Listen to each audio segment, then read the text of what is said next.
बिस्मिल्लाहिर्रहमानिर्रहीम। डॉक्टर इसरार अहमद की किताब जो कुरान मजीद की तफसीर है बयानुल कुरान, सूरत अल बकरा की आयत की तफसीर पढ़ रहे थे। आज हम आयत नंबर 87 यानी 87 की तफसीर पढ़ेंगे। वलक़द आतैना मूसल किताबा, और हमने मूसा को किताब दी। वक़फ़ैना मिन बादिही बिर्रुसुली, इसके बाद पे दर पे रसूल भेजे। एक बात नोट कर ले, यहाँ लफ्ज़ रसूल अंबिया के मानी में आया है। नबी और रसूल में कुछ फ़र्क है, इसे इख्तिसार के साथ समझ लीजिए। कुरान मजीद की इस्तिलाहात के 3 जोड़े ऐसे हैं कि वो तीनों मुतरादिफ के तौर पर भी इस्तेमाल होते हैं और अपना अलग-अलग मफ़हूम भी रखते हैं।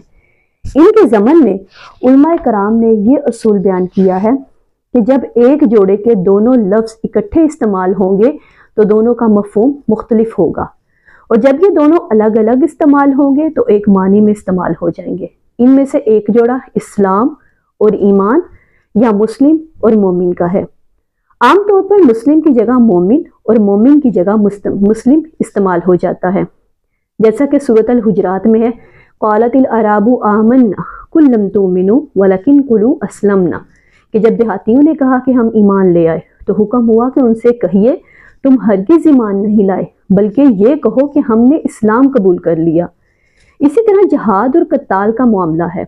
ये 2 मुख्तलिफ अल्फाज हैं जिनका मफहूम जुदा भी है लेकिन एक दूसरे की जगह भी आ जाते हैं।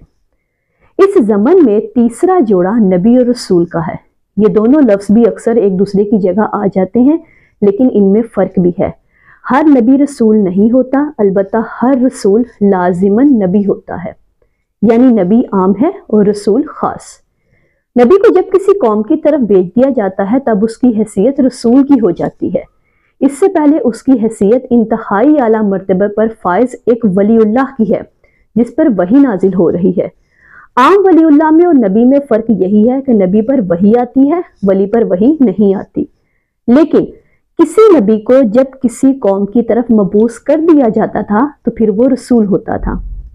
जैसा कि हज़रत मूसा और हज़रत हारून को हुक्म दिया, तुम दोनों फिरौन की तरफ जाओ, यकीनन वो सरकशी पर उतर आया है। इसी तरह दूसरे रसूलों के बारे में आया कि वो अपनी अपनी कौम की तरफ मबूस फरमाए गए। मसलन और मुदय्यन की तरफ भेजा हमने उनके भाई शुएब को।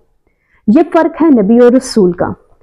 नबी और रसूल के फ़र्क के ज़मन में एक बात नोट कर लीजिए कि नबियों को कत्ल भी किया गया, जबकि रसूल कत्ल नहीं हो सकते। अल्लाह का ये फैसला है कि लाजिमन गालिब रहेंगे मैं और मेरे रसूल। चनाचे जब भी किसी कौम ने किसी रसूल की जान लेने की कोशिश की तो इस कौम को हलाक कर दिया गया और रसूल और इसके साथियों को बचा लिया गया। लेकिन यह मामला नबियों के साथ नहीं हुआ। हज़रत याहिया नबी थे, कत्ल कर दिए गए, जबकि हज़रत ईसा रसूल थे, लिहाजा कत्ल नहीं किए जा सकते थे, तो उनको जिंदा आसमानों की तरफ उठा लिया गया, जो क़यामत से कबल दोबारा ज़मीन पर नुज़ूल फरमाएंगे। मोहम्मद रसूलुल्लाह सल्लल्लाहु अलैहि वसल्लम को अल्लाह के रास्ते में शहीद होने की बड़ी तमन्ना थी। आपने अपनी इस तमन्ना और आरजू का इन अल्फाज में इजहार किया, कसम है उस ज़ात की जिसके कब्ज़ा कुदरत में मेरी जान है, मेरी बड़ी ख्वाहिश है कि मैं अल्लाह की राह में जंग करूं तो इसमें कत्ल कर दिया जाऊं, फिर मैं जिंदा किया जाऊं, फिर कत्ल किया जाऊं, फिर मैं जिंदा किया जाऊं, फिर कत्ल किया जाऊं, फिर अल्लाह की राह में कत्ल किया जाऊं, फिर जिंदा किया जाऊं, फिर अल्लाह की राह में कत्ल हो जाऊं। लेकिन अल्लाह ताला ने आप सल्लल्लाहु अलैहि वसल्लम की ये ख्वाहिश पूरी नहीं की, इसलिए कि आप सल्लल्लाहु अलैहि वसल्लम अल्लाह के रसूल थे।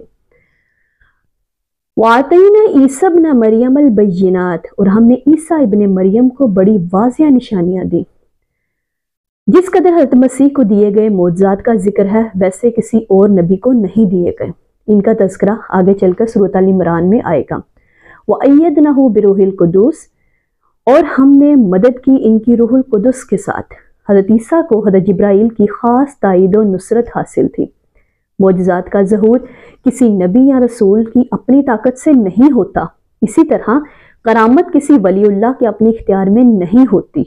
ये मामला अल्लाह की तरफ से होता है और इसका ज़हूर फरिश्तों के ज़रिए होता है। अफ़कुल्लमा जाअकुम रसूलुन बिमा ला तहवा अनफुसुकुम मुस्तकबरतुम, फिर भला क्या जब भी आया तुम्हारे पास कोई रसूल वो चीज़ लेकर जो तुम्हारी ख्वाहिशात नफ्स के खिलाफ थी तो तुमने तकब्बुर किया।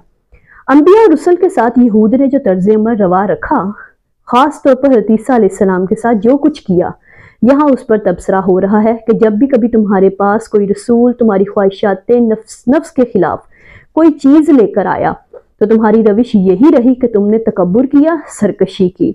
فَفَرِيقًا كَذَّبْتُمْ وَفَرِيقًا تَقْتُلُونَ، پھر ایک جماعت کو تم نے جھٹلایا اور ایک جماعت کو قتل کر دیا۔ اللہ کے رسول صلی اللہ علیہ وآلہ وسلم اللہ کے رسول چونکہ قتل نہیں ہو سکتے، لہٰذا نبیوں کا قتل مراد ہے۔ مزید برآں ایک رائے یہ بھی دی گئی کہ یہاں ماضی کا صیغہ استعمال ہوا ہے، گویا تم ان کو قتل کرنے کی کوشش کرتے رہے، بعض رسولوں کی تو جان کے در پہ ہو گئے تھے۔ جزاک اللہ۔